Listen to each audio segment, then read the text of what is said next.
मैं मेरापन कैसे मिटे। मैं शरीर हूँ, शरीर मेरा है, यह मान्यता ही खास भूल है। यही मूल भूल है। आप विचार करो कि शरीर मिला है और मिली हुई चीज अपनी नहीं होती। अपनी चीज सदा ही अपनी रही है, कभी बिछुड़ती नहीं। शुरू से अंत तक अपनी रहती है, परंतु मिली हुई चीज सदा साथ नहीं रहती, बिछुड़ जाती। अतः वह अपनी कैसे हो सकती? स्वयं पहले भी था और पीछे भी रहेगा, और बीच में शरीर मिला तो स्वयं कैसे हुआ? इदम शरीरम कौन्तेय क्षेत्रमिति भिधीयते एत्यदो वेति तम प्राहु क्षेत्रज्ञ इति तद्विदः। गीता का श्लोक है, अध्याय 13 का पहला श्लोक है।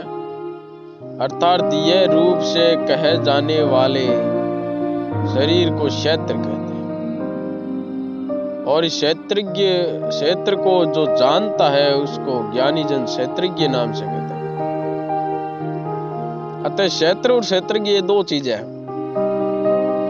जैसे मैं खंबे को जानता हूं तो खंबा जानने में आने वाली चीज हुई, और मैं खंबे को जानने वाला हुआ। जो जानने वाला होता है जानने में आने वाली वस्तु से अलग होता है, ये नियम है। हम शरीर को जानते हैं तो शरीर से अलग हुए। हम कहते हैं ये मेरा पेट है, ये मेरा पैर है, ये मेरी गर्दन है, ये मेरा मस्तक है, ये मेरी इंद्रियां है, ये मेरा मन है, ये मेरी बुद्धि है, आदि आदि। जो यह है वह मैं स्वरूप कैसे हो सकता? अहम अर्थात मैंपन भी यह है।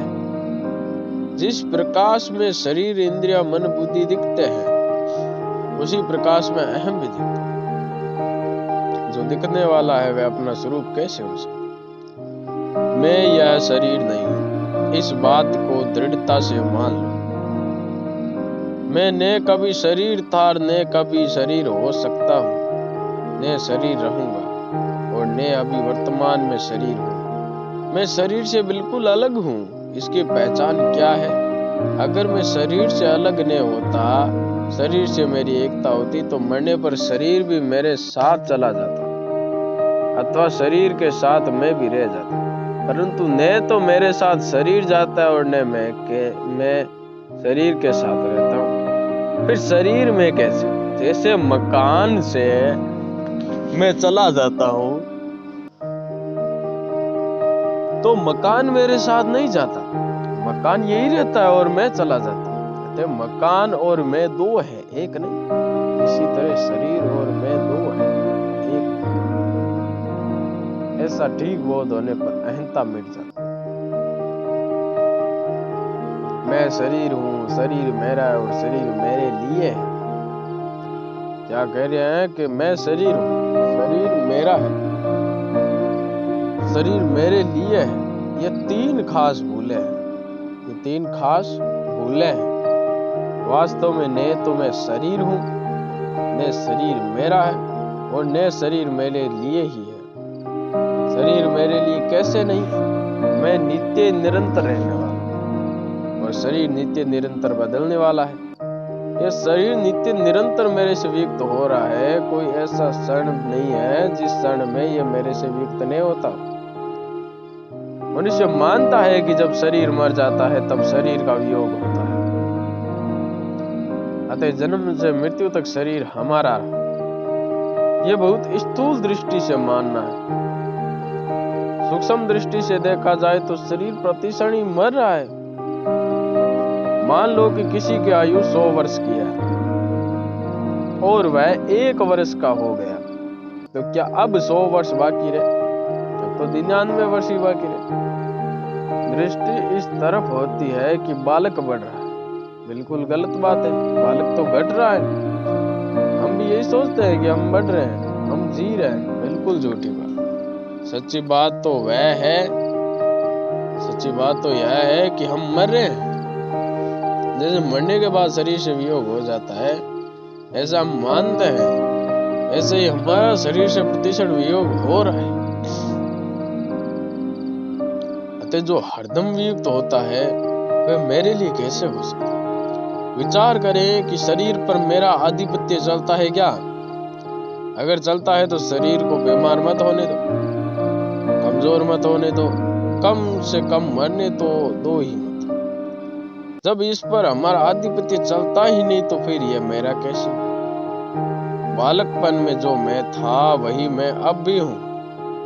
अपना होनापन तो निरंतर वैसा का वैसा दिखता है, शरीर निरंतर बदलता है, तो शरीर में कैसे हुआ? शरीर की मात्र संसार के साथ एकता है। जिन 5 तत्वों से यह संसार बना है, उन्हीं 5 तत्वों से यह शरीर बना है। अब रामचरितमानस में आया है कि क्षिति जल पावक गगन समीरा, पंच रचित अति अदम शरीर। क्या कहा? क्षिति जल पावक गगन समीरा, पंच रचित अति अदम शरीर। शरीर हमें संसार की सेवा के लिए मिला है, अपने लिए नहीं। हमारे को शरीर क्या निहाल करेगा? शरीर हमारे क्या काम आएगा? शरीर को अपना और अपने लिए देह मानकर प्रत्युत संसार का और संसार के लिए ही मानकर उसको संसार की सेवा में लगा। क्या कहा? शरीर को अपना और अपने लिए न मानकर प्रत्युत संसार का और संसार के लिए ही मानकर उसको संसार की सेवा में लगा दो, यही हमारे काम आएगा। आपको शंका हो सकती है कि इस शरीर से हम जप करते हैं, ध्यान करते हैं, चिंतन करते हैं, सेवा करते हैं, तो यह शरीर हमारे ही तो काम आया। वास्तव में शरीर आपके काम नहीं आया, कारण कि आपके स्वरूप तक कोई क्रिया और पदार्थ पहुंचता ही नहीं। जप ध्यान आदि करने से विवेक विकसित होता है और अंतःकरण में संसार का महत्व मिटता है। विवेक की पूर्ण जागृति होने पर संसार से संबंध विच्छेद हो जाता है। संसार से संबंध विच्छेद होते ही नित्य प्राप्त परमात्म तत्व का अनुभव हो जाता है। कारण कि नित्य प्राप्त परमात्म तत्व का अनुभव जड़ शरीर संसार के द्वारा नहीं होता, प्रत्युत शरीर संसार से संबंध विच्छेद होने पर होता है। शरीर संसार से संबंध विच्छेद विवेक से होता है, क्रिया से नहीं। अतः शरीर हमारे काम नहीं आया, शरीर से संबंध विच्छेद ही हमारे काम आया। शरीर को अपने लिए मानेंगे तो शरीर से संबंध जुड़ेगा। हम परमात्मा का चिंतन करते हैं तो उसमें मन बुद्धि लगाते हैं। मन बुद्धि प्रकृति के है कि आपके हैं? ये तो प्रकृति के हैं, प्रकृति पर है और आप स्वयं स्वयं है। अतः परमात्मा का चिंतन करने में आपको पराधीन होना पड़ेगा, जड़ का सहारा लेना पड़ेगा, क्योंकि प्रकृति पर है और आप स्वयं स्वयं है। ध्यान लगाओ तो जड़ का सहारा लेना पड़ेगा, ध्यान लगाओ तो। समाधि लगाओ तो जड़ का सहारा लेना पड़ेगा।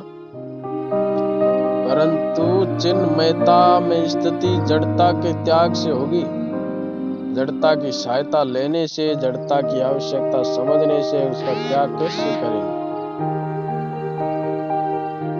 जब शरीर आदि जड़ चीजों से संबंध विच्छेद करने से ही कल्याण होगा, तो फिर ये शरीर आदि हमारे क्या काम आए?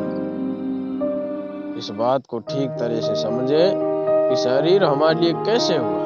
आप भजन ध्यान करो, दान पुण्य करो, सेवा करो, पर ये सब कल्याण करने वाले तब होंगे जब आपका ये भाव होगा कि ये सब मेरे नहीं है और मेरे लिए नहीं है।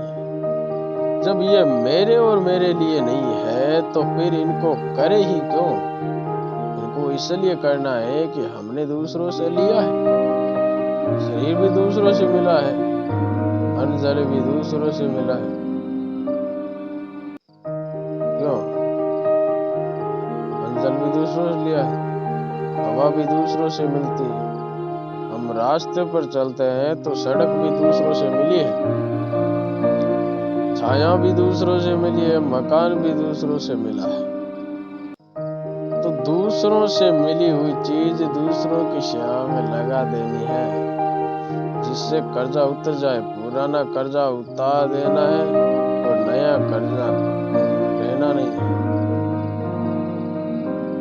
यह हमारे काम आ जाए, यह हमारी बात माने, हमारा कहना माने, यह इच्छा रहेगी तो नया कर्ज चढ़ता रहेगा। जड़ आपके काम कैसे आएगा? आप तो चेतन हो, तो हम क्या करें?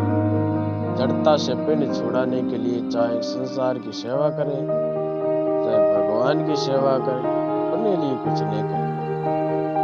गीता में आया है, दात व्यमिति यद्यानम दीते अनुपकारी, देशे काले चे पात्रे चे तद्यानम सात्विकम स्मृतम। दान देना कर्तव्य है। ऐसे भाव से जो दान दे, काल और पात्र के प्राप्त होने पर अनुपकारी को दिया जाता है, वह दान सात्विक कहा जाता है या कहा गया है। वह दान सात्विक कहा गया। इस श्लोक में व्याकरण की एक आश्चर्य की बात आई है। भगवान ने अनुपकारी ने पद में चतुर्थी विभक्ति दी है और देशे काले चे पात्रे चे पदों में सप्तमी विभक्ति दी है। कम से कम पात्रे चे में तो सप्तमी नहीं कहनी चाहिए थी, पात्राय कहना चाहिए था। वहां सप्तमी कैसे हो गई? इसका तात्पर्य क्या है? पूरा तो भगवान जाने और व्यास जी महाराज जाने, अपने को तो पता नहीं, हम कोई विद्वान तो है नहीं, परंतु हमारी धारणा में देशे काले चे पात्रे चे का अर्थ देश काल और पात्र की प्राप्ति होने पर प्राप्ते सती। अनुपकारिणे का अर्थ यह नहीं है कि उपकार करने वाले को दान मत दो, क्यों? जिसने हमारा उपकार किया है उसको देने में दान मत कर मानो। अब अनुपकारी का अर्थ है जिसने पहले कभी हमारा उपकार नहीं किया, अभी भी उपकार नहीं करता और भविष्य में भी उससे किंचित मात्र भी उपकार किया गया नहीं है। ऐसे अनुपकारी को निष्काम भाव से दान देना चाहिए। दान देना, ऐसे अनुपकारी को निष्काम भाव से दान देना सात्विक दान है। तात्पर्य यह हुआ कि देश काल और पात्र के प्राप्त होने पर अपना संबंध ने रखते हुए दान दिया जाए। अगर उपकारी को दान दिया जाएगा तो दान के साथ संबंध जुड़ने से वह राजस्थान, यह तो प्रत्युपकारात् तद्यानम राजसम, कारण कि राग और संबंध जोड़ना रजोगुण का स्वरूप है, रजो रागात्मक विधि। तो दान के साथ संबंध न रहने से सात्विक दान वास्तव में दान नहीं है, यह तो त्याग है। जैसे दान का हमारे साथ संबंध न रहे, ऐसे ही जप ध्यान का भी हमारे साथ संबंध न रहे, सेवा का भी हमारे साथ संबंध न रहे।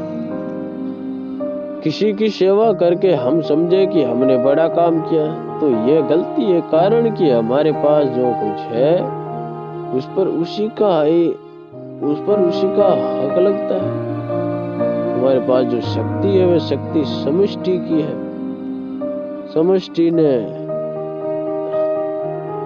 समष्टि से अलग कोई शक्ति हमारे पास है क्या? विद्या, बुद्धि, योग्यता, अवस्था आदि जो कुछ भी हमें प्राप्त है वह हमें समष्टि से मिली है।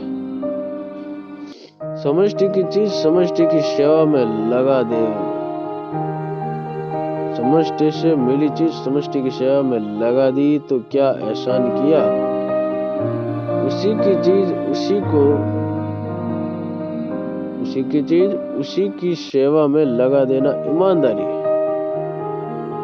उस चीज के साथ अपना संबंध जोड़ लेंगे तो मैंपन आएगा, मैंपन आने से मेरापन भी आएगा और मेरे लिए भी आएगा।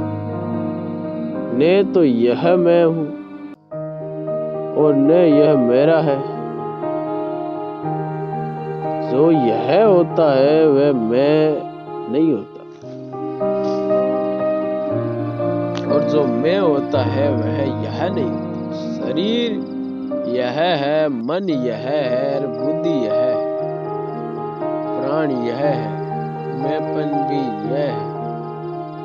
अतः यह सब हमारा स्वरूप कैसे हुए? शरीर संसार के साथ माना हुआ मैं मेरेपन का संबंध ही जन्म मरण का कारण है। अतः इस संबंध को जल्दी से जल्दी मिटा देना चाहिए। नारायण